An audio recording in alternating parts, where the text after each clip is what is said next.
What is up, Squared Nation? Welcome back to No Counters, No Combos. And we did it. We secured the bag. Shout out to Gamers Edge for hosting our shop championship last night.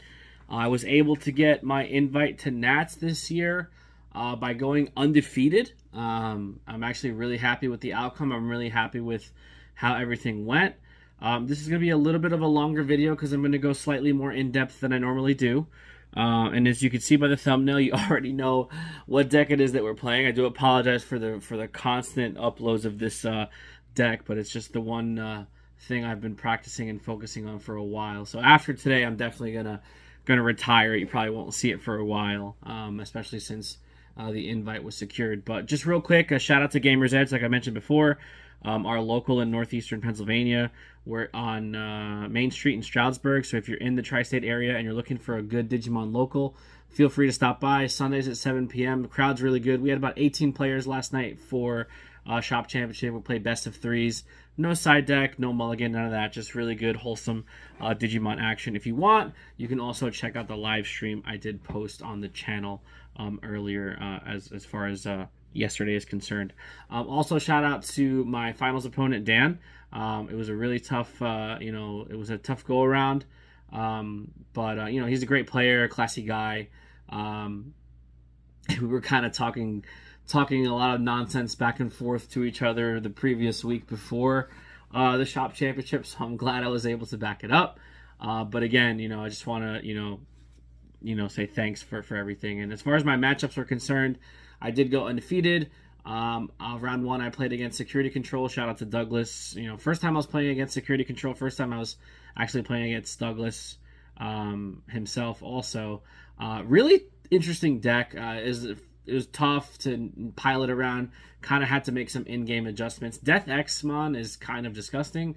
Or Xmon he's gross. And just the fact of the constant recovery is a little bit of an annoyance. But the biggest problem in the deck was his one of tech Sakuyamon that gives you -3 security when you raise or when you promote out of raising. Oh man, that was obnoxious. But yeah, we were able to pull that out. And then round two, I played against a Black War Greymon / Gaiamon deck. I do apologize for forgetting my opponent's name, but it was a good matchup. Gaiamon and Black War Greymon is definitely really interesting, especially when you're looking at the control aspects there. And then round three, again, another Black War Greymon player. Shout out to Joe. It was a good match. We went to game three, and it came down to the wire. Black War Greymon to me is really scary because of the blocker inheritable that you get off the champion. That's just really tough to kind of navigate. Luckily, we were able to pull it out. And then finals against Dan was against D-Reaper. Again, I was really scared about the D-Reaper matchup. I was constantly, rummaging through my brain, trying to figure out what the best way to tackle that matchup. I was gonna include some red in the deck just to give myself access to Judgment of the Blades. But my former teammates Brian and Kevin kind of said, stop, you're overthinking, and so shout out to them for kind of course correcting me. But enough with that. We ended up going undefeated, and the deck that we played was Armor Rush. So we're gonna start with the Digitamas or the babies. We're playing 4 Demi Vmons. It's funny because I think Upamon is the better baby, but Demi Vmon came.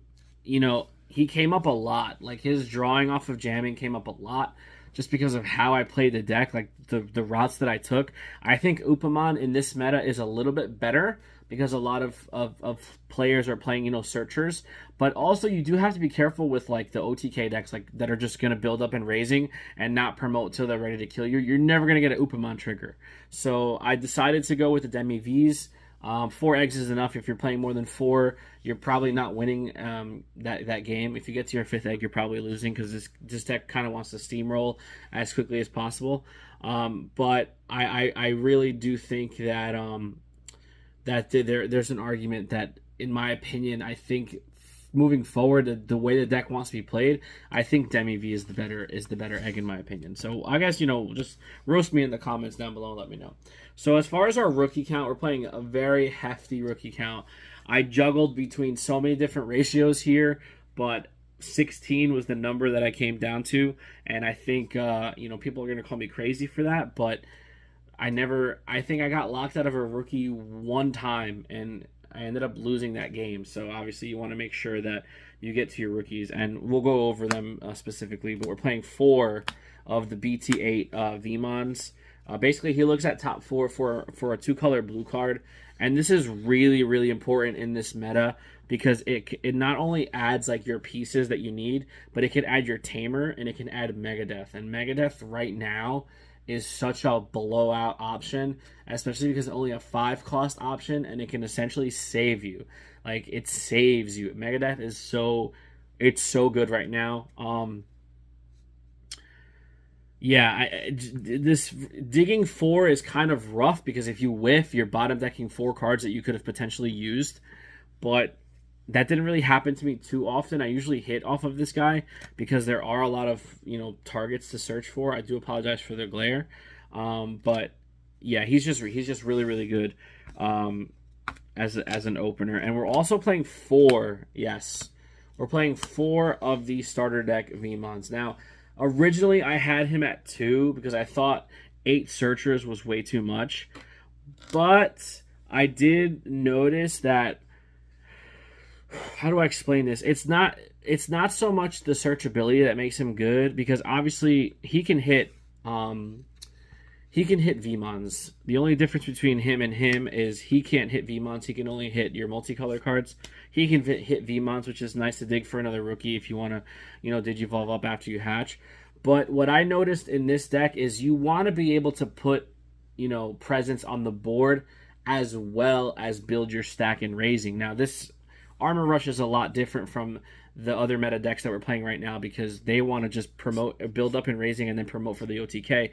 Armor Rush is not that type of a deck. But if you can get secondary stacks going, if you get multiple VMons on board and promotions, you're going to be able to go wide, which is what you want to do with this deck. So just being able to kind of have plays to manipulate memory and maybe choke your opponent to 1 or 2, depending on how many memory you have, or if you go to 0 and then you just get full value from your full memory. If they have a memory tamer, you just play everything until you're at 0, and you can end turn with a searcher. It's another VMon on the board, and it just gives you another target to either armor up or just another thing for your opponent to deal with. So I'm playing the 8 searchers because grabbing cards is really, really good. And then the MVP rookie in this deck is the jamming VMon. This guy is he's so good. There was a couple of times where I would swing with jamming and I checked like Death X Mons, or I checked just big like Gaiamons or big beefy Digimon that it does nothing. He's just really, really good. Him with the Upamon trigger is nice because you get to draw. Giving him Fire Rocket off of an armor is really, really good too. And just having him there, it's a Digimon that your opponent has to deal with, because the longer he stands on the board, the more value you're going to accrue as the game progresses. He's your most offensive rookie in my opinion. He's definitely the main Digivolution target. And then we're playing 2 of the starter deck All Force VMons. This guy actually came up a lot too. When you have the Inheritable swinging with an armor, if you have 7 or less cards in your hand on swing, you can get that extra draw, which is really, really nice. There were times when I would have 8 cards in hand, so I would just I would Digivolve and like Fire Rocket, put myself down to 7, and then swing, get 2 checks, draw. So it's just nice versatility there. The warp effect does not matter. You're not warping into All Force in this deck, but he is, there is some argument to be made for him. It doesn't matter what point of the game you see him, because you don't draw in armor as much as you do in Imperial. So he's gonna be live a lot longer, because you're gonna have less and less cards as you kind of start to dig through your armors and stuff like that. There's gonna be a point in the game, like when you get to like the mid to the late game, where you're gonna stabilize and you're gonna have more than 7 cards in hand or more than 8 cards in hand. But for a good amount of time, he's really good in getting you those extra draws, because you're not drawing as much as Imperial, where you're going to have these fat like 10 to 12 card hands very often. And then the last rookie we're playing is 2 EX1 VMons. The unsuspend on this guy is disgusting, gain a memory off unsuspend. This in combination with your armors and your tamers and your magnamons, it's just so much value here. Being able to kind of choke your opponent. Magnamon for 2 is really nice, if you're especially going to pass turn with a big beefy blocker and only give your opponent 1 or 2 memory because of the Inheritable. So it's just really good. 2 is the perfect number. I don't think you need more than 2, and that's gonna wind up the rookie count there. Like I said, we're playing 16 rookies. Now on to the armors. Let me just get everything set up for you here. On to the armors. We're playing 4 Raidramons. This guy is just really good. He turns on your Megadeths if you don't have your Davis and Kens, but he's also really good at suspending level 4s. So like if you're playing against those decks that want to play their Searchers turn 1 and you want to fight for board, you can go ahead and armor up into a Raidramon, suspend, attack over, and then just kind of control the board that way. Armor Rush, for the most part, is an aggressive deck. You do want to check as many security as quickly as possible, but you also don't want to let your opponent snowball if there's something you could do about it. So if you have the opportunity of attacking for board, you probably should, because that's very important in this meta right now, because you can just get OTK'd.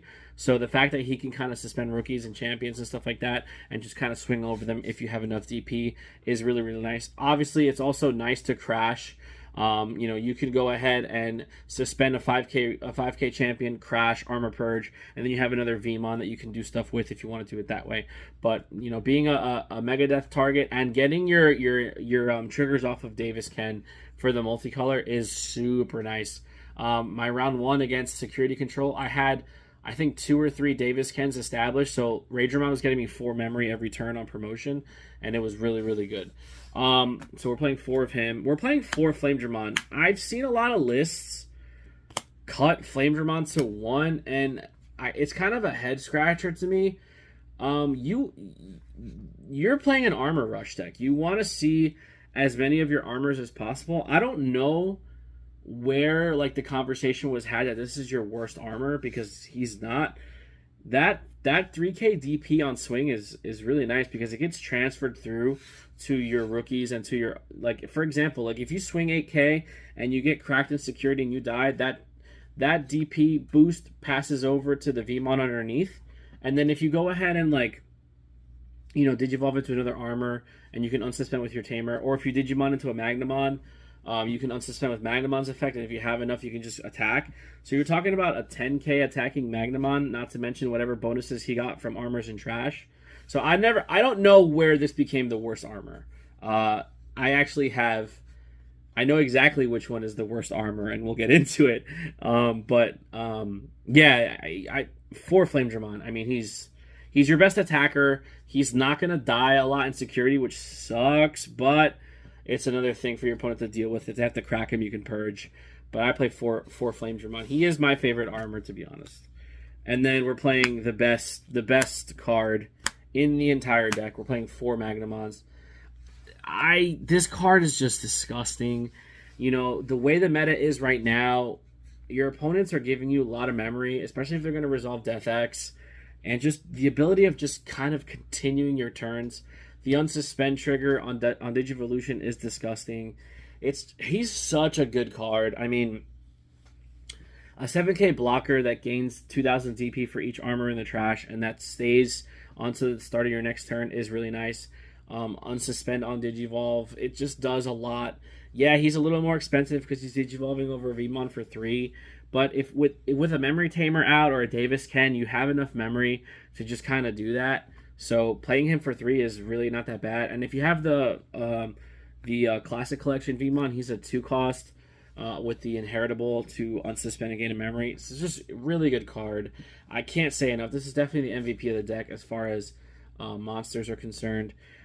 He's just really, really good. Play 4. He's really good. I can't stress enough how good this guy is. And then I'm probably gonna get a lot of heat for this in the comments, but the worst armor in the deck, technically it's not an armor, but the worst armor in the deck is Magnamon X Antibody. Now here, this is a very strange card, okay? Because Magnamon X coming out of BT-09 was definitely something that Armor Rush needed. They needed a defensive piece, but this is kind of a trap in my opinion. If you're focusing on this, you're not playing the deck the right way. Now, again, I'm not stating that the way I play the deck is the only way to play the deck, because it's not. Everybody has a different play style. But for me, the way I constructed this deck was to be more aggressive and to try to check as much as possible as quickly as possible. This completely goes the opposite direction. Because 9 times out of 10, when you play Magnamon X, you're passing turn.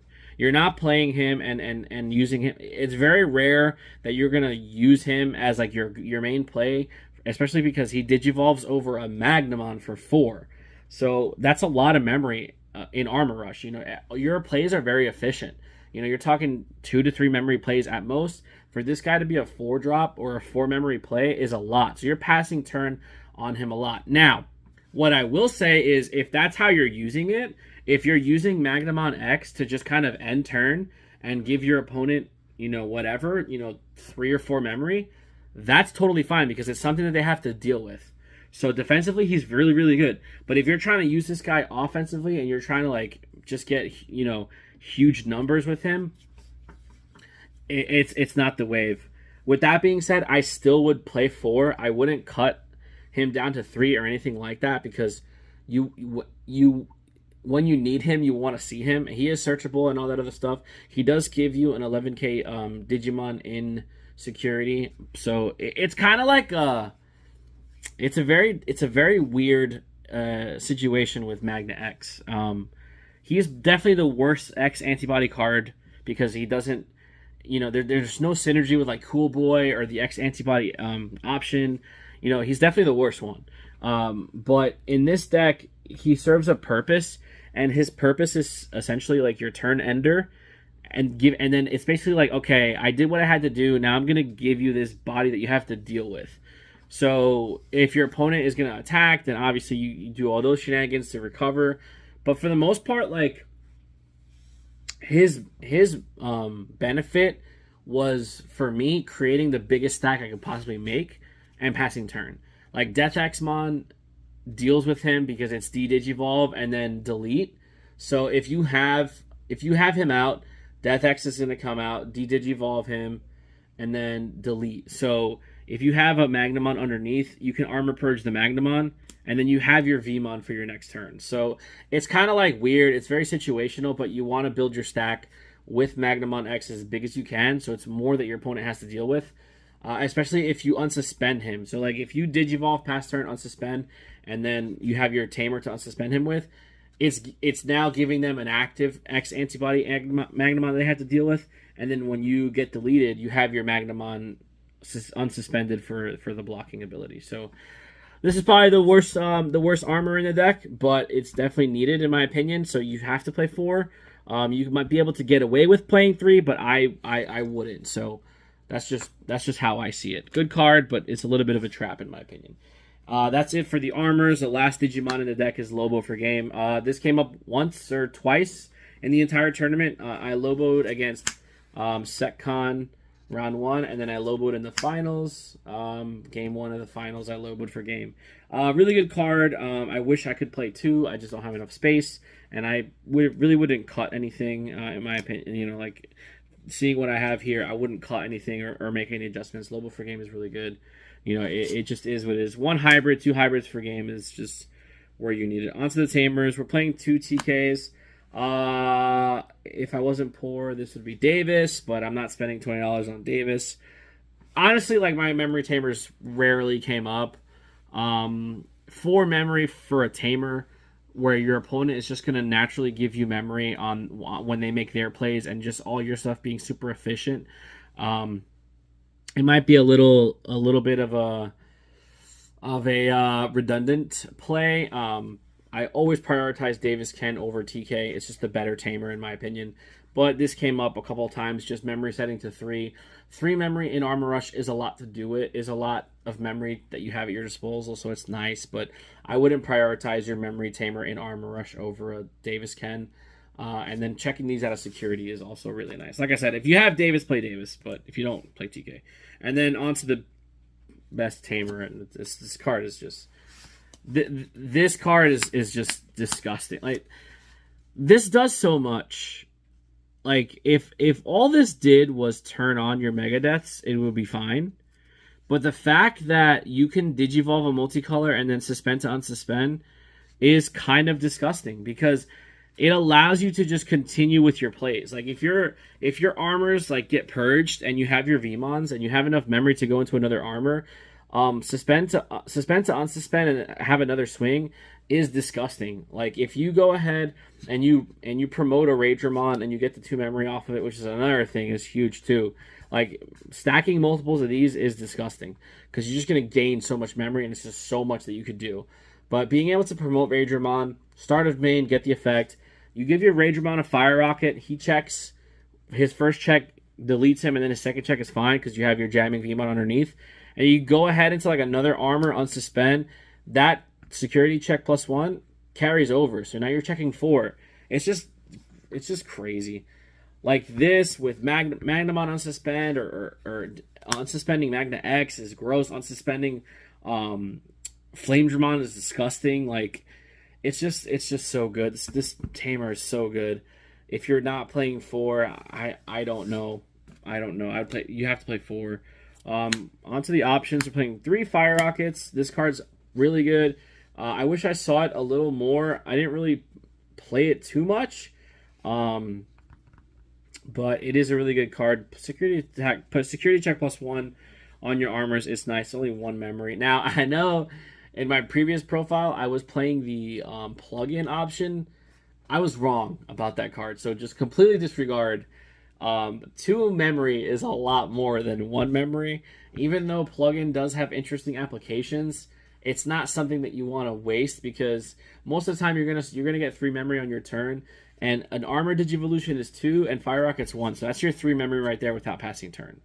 So if you did the plug-in route, you're gonna pass turn, and you just can't do it. So Fire Rocket for 1 is disgusting. 3 is the perfect amount. I wouldn't play more.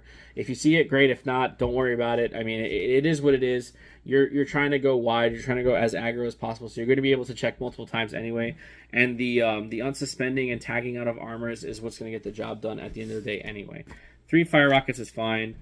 This card is actually disgusting. 3 Awakening of the Golden Knight.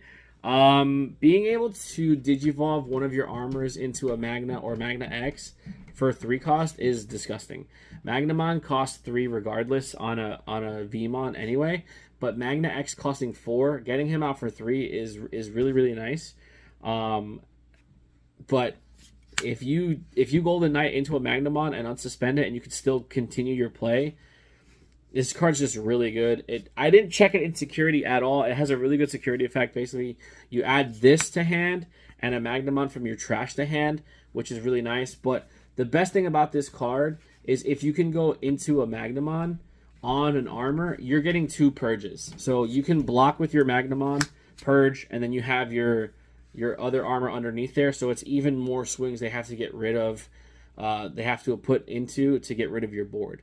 And that comes up because a lot of the time what's going to happen is you're gonna block with your Magnamon, you're going to purge, you're going to be suspended. So if they want to go ahead and crack into that armor, that's already 2 swings, and you just purge your second armor, and now you have a Vmon underneath for the next turn.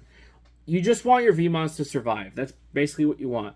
You want your Vmons to survive because they're going to give you that longevity that you want. And this card is just really good. This is better armor texture. I know that's weird because armor texture is free, but this is just better armor texture in my opinion.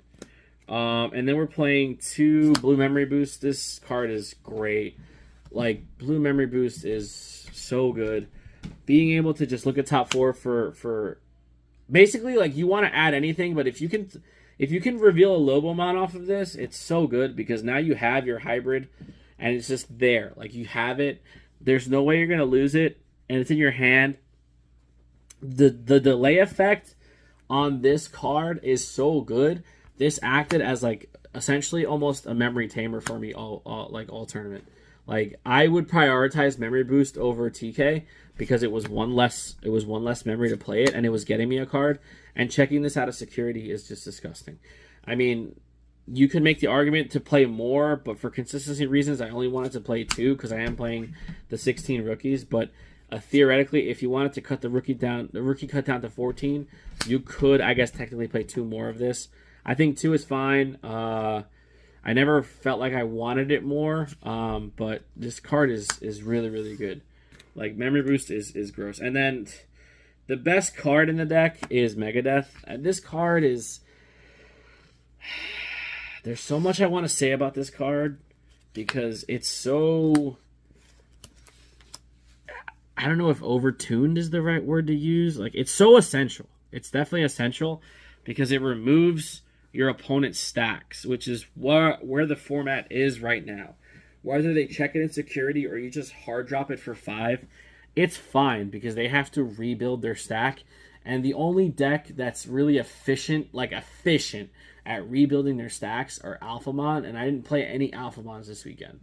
Alphamon would have been a huge problem for me because the D-Digivolve on the Mega, but they can rebuild their stacks so efficiently, it's kind of gross. Other X antibody decks, they can rebuild their stacks efficiently, but I just feel like it's not as efficient as Alphamon can do it. So being able to answer their stack and having them like reset and start at 0 is kind of gross. I think this card is too powerful because of what it does for the amount of memory that it costs. It's only a 5 cost. If this card was a 6, not even 6. If this card was like a 7 or 8 cost option, I think it would be fine. But 5 is really cheap, and checking it in security is a blowout. Like it stops so many plays. It's your answer to like stacks. It's your answer to like Death X. It's your answer to like Reaper. I think I believe Reaper. This hits Reaper, but it's just if your opponent goes wide and they attack you with 1, and they have 2 other Digimon that are unsuspended, you can suspend 1 and then bounce. It's just so crazy because it suspends and then bounces. So you're kind of like dodging 2 attacks. Like if they have 2 Digimon they want to attack with, and they hit this in security, you can suspend the one that's unsuspended, which dodges another attack, and then bounce one of them to hand. It's just really gross. 4 is the right number. If you're not playing 4 Megadeth, you're very brave, in my opinion. That's pretty much it. I know this was a longer video. No Hammer Sparks, no Ice Walls. Cards are bad, in my opinion. Don't at me. Those cards are bad. Those are trap cards as well. Hammer Spark, Ice Wall, and Magna X, they're also all trap cards. And if you don't know what a trap card means, let me know in the comments down below, and I will gladly share what a trap card is. But yeah, I mean that's it. We went XO.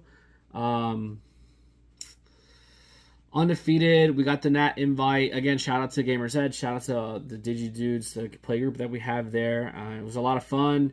I'm definitely going to retire this deck for a little bit, have a little bit more fun with the other decks in the game right now. Just play some cheesy stuff. But that's pretty much it. I mean, I couldn't be happier with how everything turned out.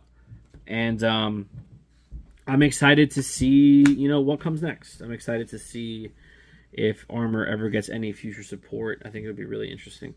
But with that being said, we're going to get out of here. Don't forget to like, share, comment, subscribe, and please hit the notification bell so you can stay up to date with everything. No counters, no combos. We really do appreciate the support, and we'll see you guys in the next video. Be there or be squared.